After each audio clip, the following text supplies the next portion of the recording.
I'm Emily Carter, and the moment my marriage ended wasn't some quiet, heartbreaking conversation behind closed doors. No, my husband chose a crowded rooftop bar, a live audience, and his new girlfriend perched beside him like a shiny trophy. He didn't even sit down. He just tossed a stack of papers across the table, the pages sliding against my skin like a slap. "Let's make this quick," Jason said loudly, making sure the people around us could hear. "I've moved on." Tiffany, his girlfriend, the one he once swore was just a colleague, leaned forward with a sugary smile that didn't reach her eyes. "You should have kept up, Emily. Life doesn't wait." Someone at the next table snickered. Jason raised his phone, already filming himself like this humiliating little performance was content worth sharing.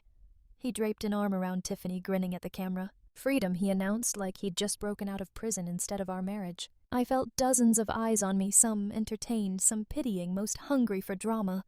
My throat tightened, but I refused to give him what he came for. Not a tear, not a crack, not a single tremble. I picked up the divorce papers, smoothed the creases with calm fingers, and stood. Jason smirked. Tiffany whispered something in his ear, and they both laughed. I let their laughter fade behind me as I walked toward the exit, the night air cool against my cheeks. But beneath that calm was something sharper.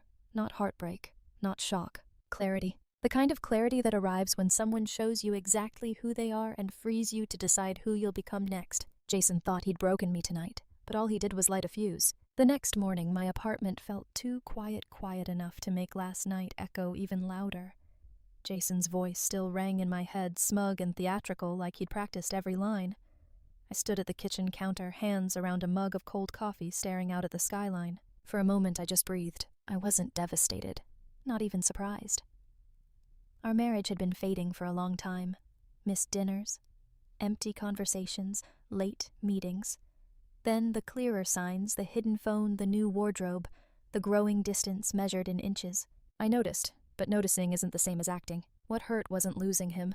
It was realizing how long he'd been trying to lose me. The irony he thought he was trading up. I moved to my desk, opened my laptop, and pulled up the spreadsheet I'd left open, market analysis for the West Side portfolio. Profits, projections, stability. My world. My expertise.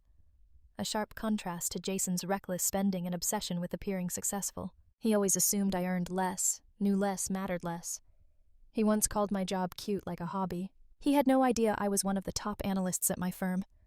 No idea half his investors joined because of my connections. No idea that while he played with money, I strategized with it. A knock pulled me back. My neighbor, Mrs. Holloway, held a package with my name on it. "This came for you yesterday, dear," she said. "Didn't want it left outside." I thanked her and closed the door, then froze. It was from my grandmother's attorney. I sat down slowly, the sealed envelope heavy in my hands. Inside was the part of my life Jason had never known about, never touched, never controlled. I pressed my thumb to the flap. If last night lit a fuse, this morning handed me the match. I opened the envelope carefully and slid out documents I hadn't seen in years. My grandmother, Eleanor Carter Sharp, elegant, impossible to deceive, once told me she left me something that would protect me when love fails and dignity is tested. I'd assumed it was another poetic warning about choosing partners wisely, but inside was the truth. The deed to her private coastal estate worth over $22 million. I ran my fingers over the embossed seal, a tight ache forming in my chest. I'd always kept this secret because Eleanor had warned me, never reveal your assets to someone who treats you like an accessory. I never thought I'd need that advice until Jason proved how right she was. My phone buzzed. "Jason, we're coming by in an hour. Need the keys and your signature. Don't drag this out." We're meaning him and Tiffany. Of course. Humiliating me once wasn't enough. He wanted a second act. Typical Jason, mistaking cruelty for power. I didn't reply. An hour later, the doorbell rang. Jason stood there like he owned the place, Tiffany, gripping his arm, wearing the smugness of someone who thinks she's already won. Jason said, forcing warmth. "Let's keep this simple." Tiffany added, syrupy and superior right. No need to make this harder. I stepped aside, letting them in, not out of courtesy, but because I wanted them to witness what came next. Jason tossed a manila folder onto the table. "Sign these. The apartment should be in my name. Your income can't cover the mortgage." I looked at him. "You think you know my income?" He smirked. "Please, I've carried this marriage." Tiffany laughed softly. I didn't argue. Instead, I walked to my desk, picked up the deed from Eleanor's envelope, and placed it on the table. Jason's expression collapsed. Tiffany's eyes widened, then gleamed. And for the first time since last night, I felt the shift. They came here to take everything, but they had no idea how little they were entitled to. For 10 full seconds, neither of them spoke. Jason stared at the papers like they were written in another language. Tiffany leaned in so close her lip gloss almost smeared the corner. "What is this?" Jason finally whispered. My voice stayed calm. "A property deed. To a coastal estate in Crescent Bay." Tiffany's head snapped toward me. Crescent Bay. With the cliffs and the infinity pool that Crescent Bay. I didn't answer. Her reaction was enough. Jason blinked rapidly. "Emily, whose estate is this?" "Mine," I said. "Left to me by my grandmother before the marriage, meaning it's separate property, meaning I tapped the deed, you have no claim to it." Jason laughed, a thin, nervous sound. "If you owned something like this, I'd know. You never asked." Tiffany let out a quiet whistle. 22 million. "Damn." Jason shot her a look, but she ignored him, eyes glued to the page. Then he turned to me, voice shifting instantly softer, warmer edged with panic. Why didn't you tell me we're married? We share things." "You didn't share anything except excuses," I said. He swallowed, desperate. "Okay, I messed up. But maybe we don't rush the divorce. We can work it out." "Excuse me," Tiffany snapped. Jason ignored her, stepping closer. Come on. We've been together for years, Jason." I cut in. "You humiliated me in public to impress your girlfriend." He froze. "And now that you realize I'm not some broke, disposable wife, suddenly you want to talk." Tiffany folded her arms. "Wow. So this is you when money's involved." "Stay out of this," Jason barked. I slid the deed back into its folder. "Both of you should leave." Jason's voice cracked. "Emily, wait. No. You waited until you had an audience to throw our marriage away. I'm just returning the favor." His expression crumpled, anger, fear, regret colliding. And that's when I knew. This was only the beginning of his unraveling. Jason didn't move at first. He just stared at me, torn between arguing, begging, or yelling. Tiffany had already shifted into appraisal mode, arms crossed hip cocked, studying him like defective merchandise. I grabbed my bag. "If we're continuing this conversation," I said, "we'll do it somewhere more appropriate." Jason frowned. "Where?" "You'll see." Tiffany hesitated but followed, clutching her designer purse. Jason trailed behind, confused and increasingly uneasy. The 30-minute drive was suffocatingly tense. Jason kept checking the mirror for a hint of forgiveness. He didn't find any. When we turned into the private gated entrance overlooking Crescent Bay, Tiffany nearly choked. No freaking way. The estate rose before us, white stone, massive terraces, glass walls reflecting the ocean. The kind of place people make viral videos about. The guard stepped forward. "Good morning, Miss Carter." Jason's head snapped around. Inside the ground's manicured gardens and an infinity pool stretched toward the sea. As we parked, the caretaker, Thomas, stepped out. "Welcome home, Miss Emily," he said warmly. Tiffany froze. Jason swallowed hard. Now they were in my world. I led them inside marble floors, curated art ocean air drifting through open windows.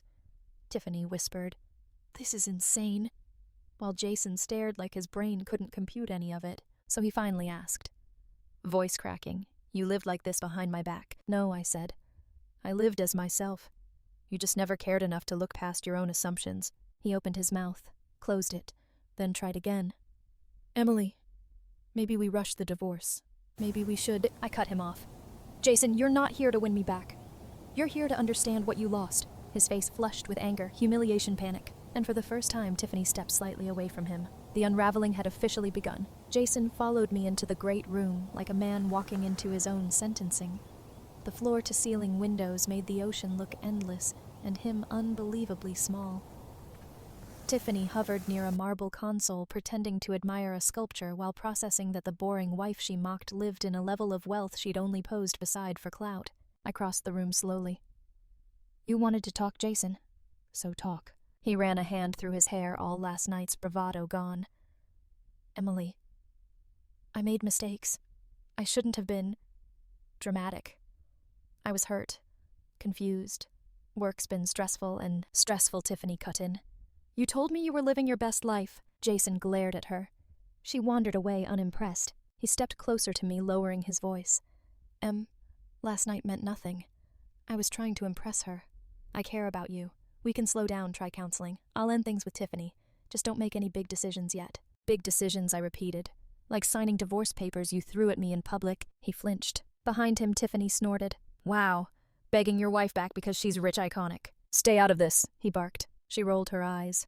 You didn't want her until you saw her house. The truth hit him like a punch. I let the silence settle before pulling a document from my bag and placing it on the coffee table. The finalized divorce papers. Already signed by me. Jason's face crumpled. Emily, no. Please, we can fix. We're not fixing anything, I said. You ended our marriage for attention. Now you want it back for money. He sank onto the couch, hands shaking. Tiffany looked at him with pure disgust. Yeah, I'm done. Enjoy being single. Her heels echoed as she left, leaving him small, trembling, and finally alone. And all I felt was closure. Jason stayed frozen on the couch long after Tiffany's footsteps faded. The man who'd strutted into my apartment with a smirk now looked like someone watching his life collapse piece by piece.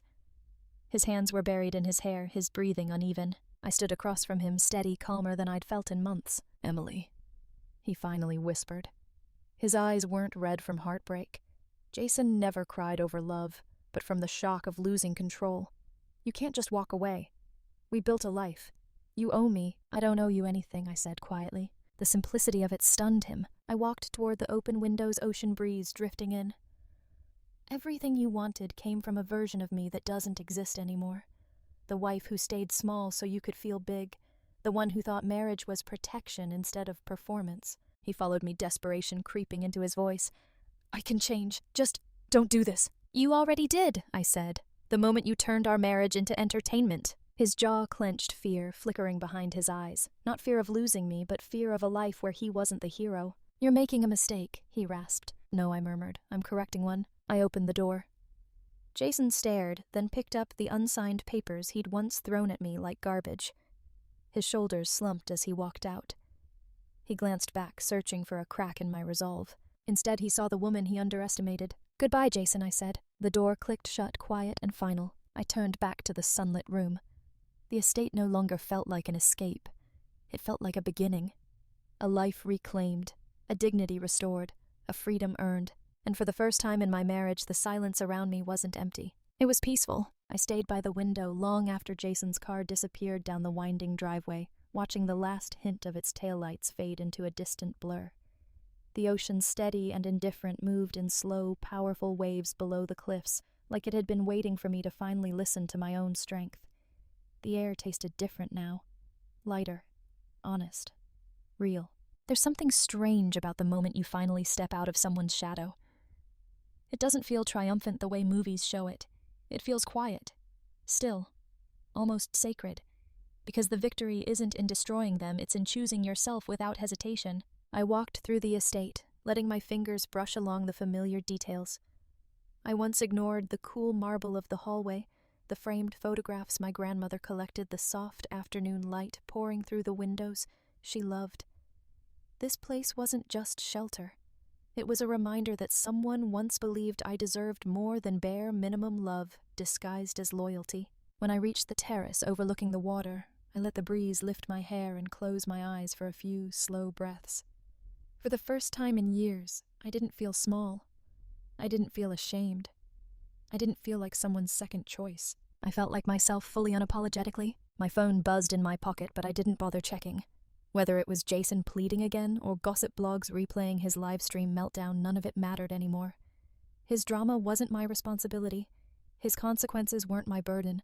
His loss wasn't my loss. He had thrown away our marriage like a prop for attention, and in the end, all he managed to do was expose the emptiness beneath his own pride. I didn't need to ruin him. The truth did that for me. I took one last look at the sun dipping toward the horizon, orange, gold, soft pink, and let a quiet smile form. Freedom didn't come wrapped in applause or adrenaline. It came in the gentle certainty that I had walked away while my dignity was still intact. And that was worth more than any estate, any apology, any second chance Jason could have begged for. This wasn't the end of something. It was the start of the life Eleanor believed I was meant to live, the life I finally believed I deserved.